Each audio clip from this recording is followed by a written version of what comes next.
adventures of Rocky and Bullwinkle and Friends. Starring that Jet A. Jerry O'Lace, Rocket J. Squirrel, and his pal, Bullwinkle the Moose. Hi, glad to see you again. Likewise. We got some great things on the show today. Like what? Like what? Well, you ought to know, Bullwinkle. You're in some of them. Well, let's get started.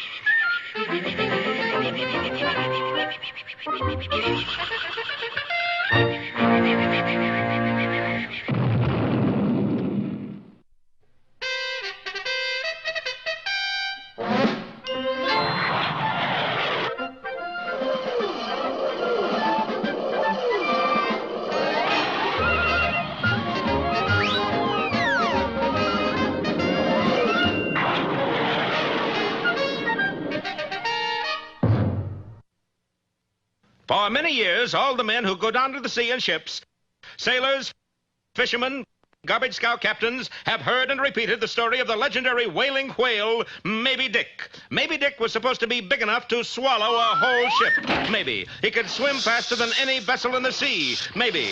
And he had been seen by sailors whose reputations for sobriety were beyond reproach. Maybe. Yes, for centuries, Maybe Dick has been a shadowy terror for all seafaring men. Pretty exciting, eh, Rock? Oh, that's just an old wives' tale, Bullwinkle. Old wives with whiskers? I mean, it's just make-believe. Make-believe? Sure. There's no such thing as a wailing whale. Well, if you can't believe what you read in the comic books, what can you believe? Oh, Bullwinkle. It's enough to destroy a young moose's faith. Oh, come on. There just couldn't be such a thing. It'd sure make a good premise for a story, though. And it might at that, because at that moment, 3,000 miles away from Frostbite Falls, a Navy scout plane was flying over the Atlantic Ocean. Hey, Commander, there's a raft. A raft of what? A life raft down there. Sure enough, far below, a tiny figure was waving violently. A Navy vessel dashed to the rescue, and in a little while, the white-haired survivor was telling his story to a group of officers. It was terrible, terrible. Look what it's done to me. I'm a wreck. I think you survived pretty well for a man your age, sir.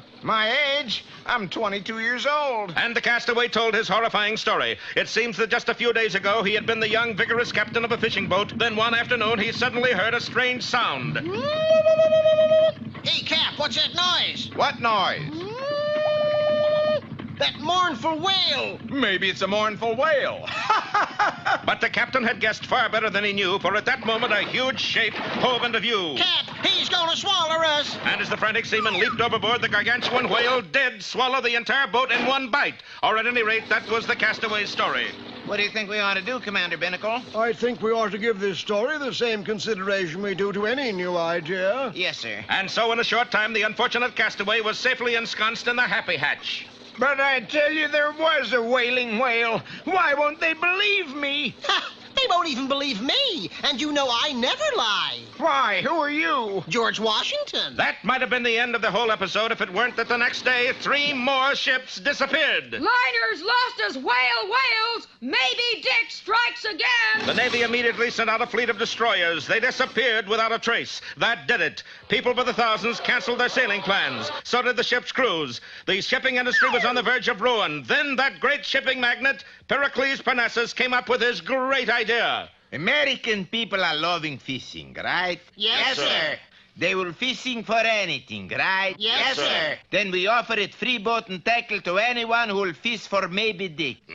Come, sir. Do you think there's a nitwit anywhere in the world stupid enough to take you up on that offer? Gentlemen, as old philosopher once said, de gustibus non disputandum. What does that mean? There's a sucker born every minute. Of course, Pericles Parnassus published his fabulous fishing offer, and of course there was no one in the country stupid enough to take him up on such a harebrained scheme. Except... Oh, no. Will Rocky and Bullwinkle really try to go after Maybe Dick all by themselves? We'll find out next time in Vagabond Voyage or The Cast-Off's Cast-Off.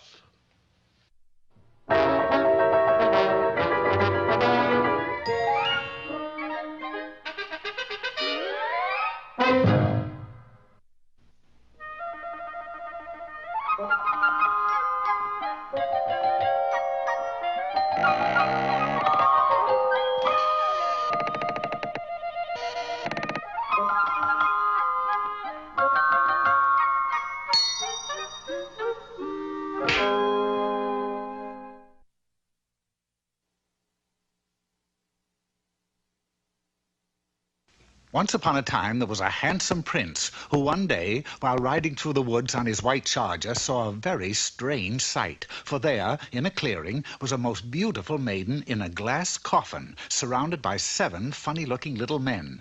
Dwarfs, I believe they're called. The prince quickly rode to the spot and kissed the beautiful maiden. She immediately awoke. The dwarfs rejoiced. Hooray! Hooray is right. Now we could go home and get some sleep. And the young girl, whose name just happened to be Snow White, and the prince were married.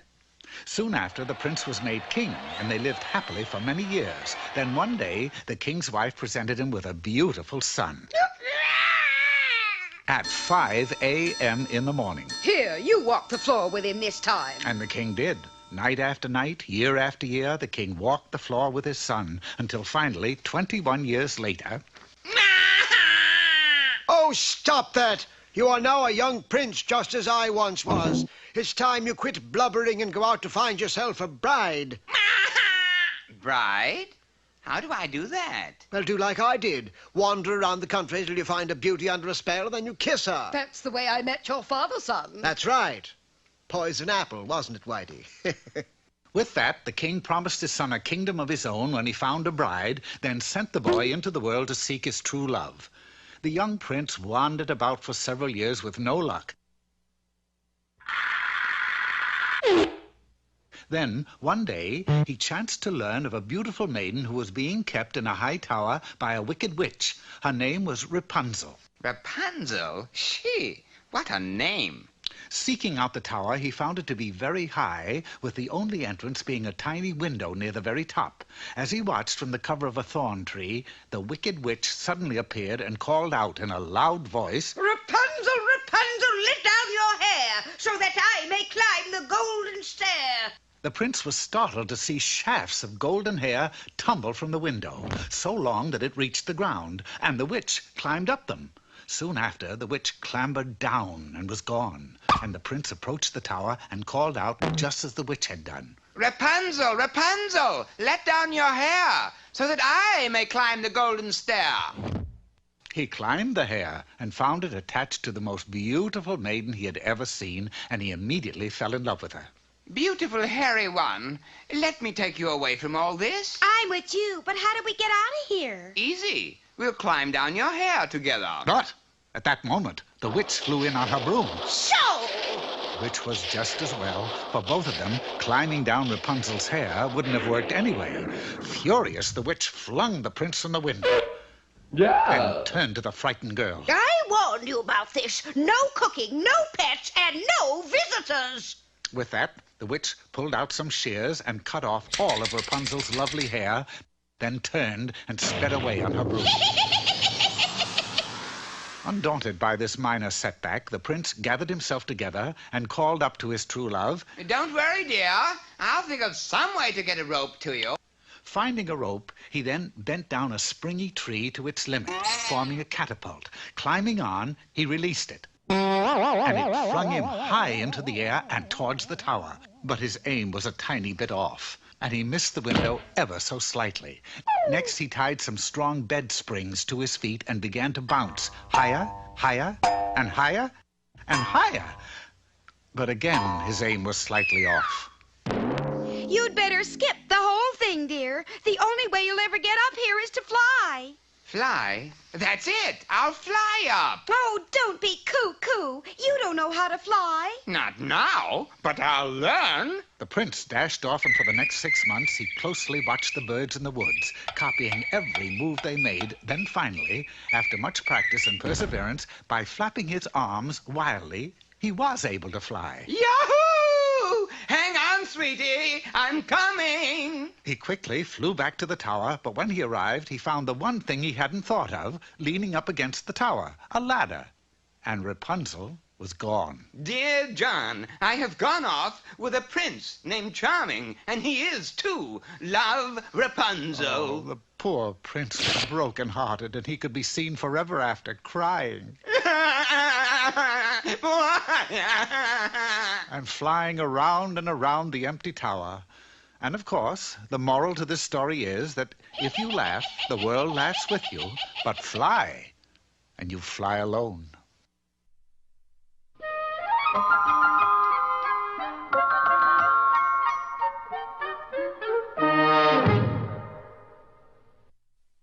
What's the matter, Bullwinkle? The Bullwinkle fan club got challenged to a softball game by the Shirley Temple fan club. Well, did you accept? Yup, but I forgot we don't have enough members for a softball team. Well, we better get some more. But how? By hiring me, that's how.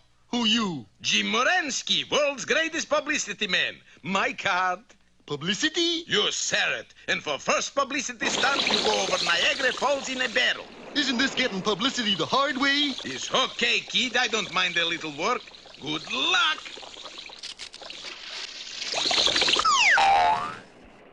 Extra! Jim Moransky saves foolish moose! Look, we make headlines first time out. I don't see my name. Look, that's you, Foolish Moose. Yeah, that's me, all right. What are we gonna do this time?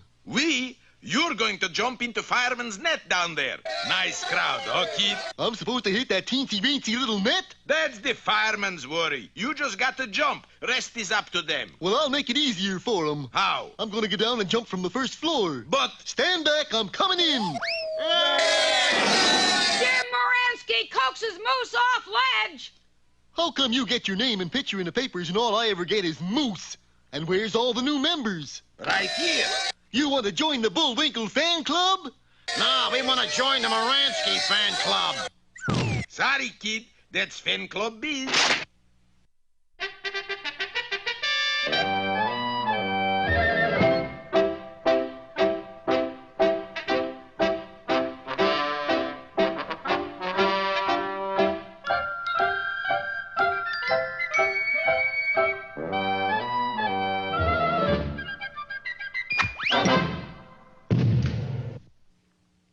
Hello again. Peabody and Sherman here. Today we are going to visit Rocky. And his friends?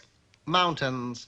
Specifically an elevated summit of the Rocky Mountains, 14,134 feet high. What date shall I set the Wayback Machine for, Mr. Peabody? The year 1806, Sherman. The year the noted soldier and explorer General Zebulon Pike discovered Pike's Peak.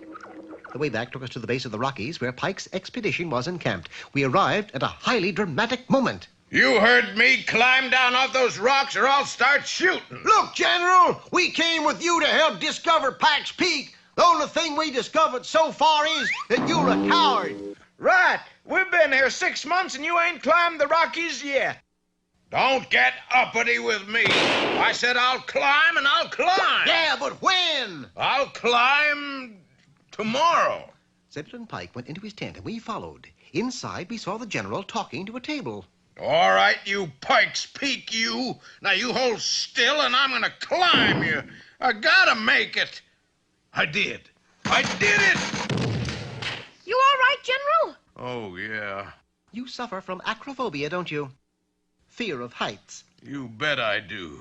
Well, I get a nosebleed just wearing high-heeled boots. Then how will you ever climb Pike's Peak? I don't know, boy, I don't know. Right now, there isn't anything that would get me up that mountain. We put the general to bed, a four-poster affair with no legs. You've got to help him, Mr. Peabody. According to history books, Pike climbed Pike's Peak. He'll climb, Sherman. He'll climb. The following day, General Pike emerged from his tent to find his expedition engaged in a baseball game. What's going on here? It's the big game, General, and I'm afraid your team is going to lose. Why'd you say that? We don't have an outfielder. I'll bet the general could play the outfield, couldn't you, General? You bet I can. Good. Here's your glove. Take your position up there. That's the outfield? It's a tough league. Anxious to play, and without the slightest realization that he was climbing, General Pike took his position approximately 100 feet up the mountain. Let me know when it's my turn at bat. A highly irregular game then took place, one in which the opposing teams kept moving the playing field in a heavenly direction. By the third inning, home plate was where the outfield had been. You can't play your position behind home plate, General. You'll have to move back. Back? Up. Mr. Peabody, we just lost second base. What happened to it? The last time I saw it, it was falling towards Denver. That's the way the base bounces, Sherman. The game continued, and so did the playing field. We kept inching our way up the towering cliffs. Unfortunately, at the halfway point, the game was called on account of darkness. You know something? I've done an awful lot of moving around in that outfield, and I haven't caught one ball. You'll have better luck tomorrow, General. You mean the game isn't over? Our side hasn't even been up to bat. Thanks to the darkness, General Pike had no idea that he was 7,000 feet in the air. We slept well. That is, all but Sherman. Energetic boy that he is, he tossed and turned all night, much to the concern of the General. That boy's keeping me awake. I better sleep somewhere else. So saying, he and his blanket migrated to the brink of a yawning chasm. Man's got to get a good night's sleep if he wants to play heads-up ball. And wouldn't you know that dawn would break just then? Yep, ain't nothing like a good heavens. What am I doing up here? Oh! Being a light sleeper, I awoke just in time to rush over and grab him before he toppled over the edge. You tricked me! This was all a scheme to get me to climb Pike's Peak. There was no other way. Well, you got me halfway up. Now what are you gonna do? I'm too scared to go any further. Well, it took but a moment to solve that problem, and 4 hours later, Zebulon Pike had scaled Pike's Peak. How did you do it, Mr. Peabody? How did you get him to climb? He never knew he was climbing, Sherman. Take a close look at those glasses he's wearing. Somebody painted a picture on the lens. Not somebody. Peabody. It's a picture of Death Valley, which is situated 280 feet below sea level. I get it. No matter where he looks, he thinks he's in Death Valley. Water. Water. Get the General some water, Sherman. Oh, and while you're at it, buy some food for us from the men. Buy some food? Won't they share some with us? The General and his men are notorious for being stingy. Come to think of it, that's how the word was coined. What word, Mr. Peabody? Pikers.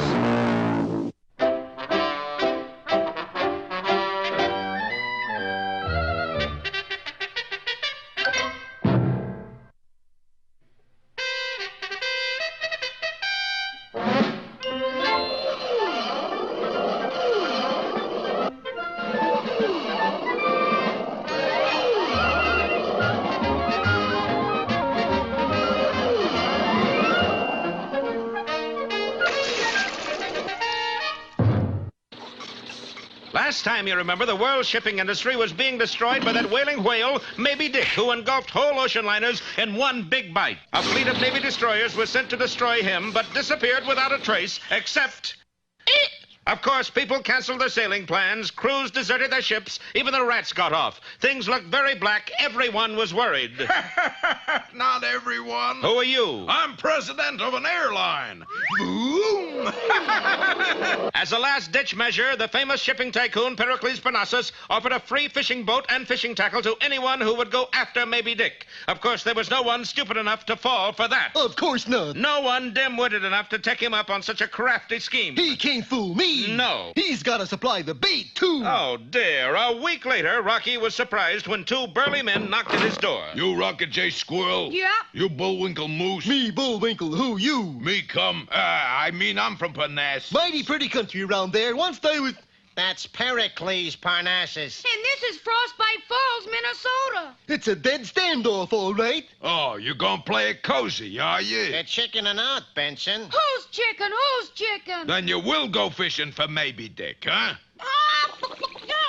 You better tell your story to Mr. Parnassus, bud. Rocky. Rocky. And so a few days later, Rocky and Bullwinkle stood before the most powerful shipping magnate in the world. But you already signed the application. You got it to go. No, we don't got it to go. You got it to go. For a powerful magnet, you don't pick up things very fast. Look at it this way. It's for the good of your country. My country? It's for freedom of the seas. Freedom? For the little people everywhere. All them midgets, huh? It's for home and mother. Mother? Count me in. Well... Plus big reward. Sold! And in a little while, our heroes were aboard the good ship Athabasco. You feeling seasick, Bullwinkle? No, I always turn green this time of year. Well, if you think this is bad, Bullwinkle... Yeah? Just wait till we cast off. Goodbye, Rocky. Bye, everybody. I'll be seeing you. Who are you? I'm from the By-the-Wee Funeral Parlor. Say, who's the captain of this fishing boat, Mr. Parnassus? Well, Rockabye baby boy kid, you're in luck. We got a genuine retired ex-Navy captain to steer boats for you. I'd sure like to meet him. I don't was understood it. He should be up on the bridge right now. Maybe he's late. Well, good luck and don't worry. If anything goes wrong, you both got big insurance policies made out to me personally. Sure is nice of you to take such an interest, Mr. Parnassus. Well, what are friends for if you can't make a couple of bucks? You said it. Shake. But just as Bullwinkle took the tycoon's hand, the boat moved away from the dock. Uh-oh, we're underway. Having a good trip, dear Moose. Same to you, Mr. Parnassus. But I'm not going it anywhere. But he was, for when Bullwinkle let go of his hand, Pericles Parnassus dropped into the water. Quickly, Rocky seized a life preserver, zoomed through the air, and made a perfect ringer around the floundering man's head. You saved him, Rock. Not quite, for Pericles Parnassus refused to let go of his gloves and walking stick to take hold of the life preserver, and so disappeared from view. Stand back, stand back. I'll save him. But Bullwinkle! You're not the only hero on this show, you know. I'm the only one that can swim. Yeah, that's right. Well, it looks like a short trip after all. Be with us next time for Fear on the Pier, or What's Up, Doc?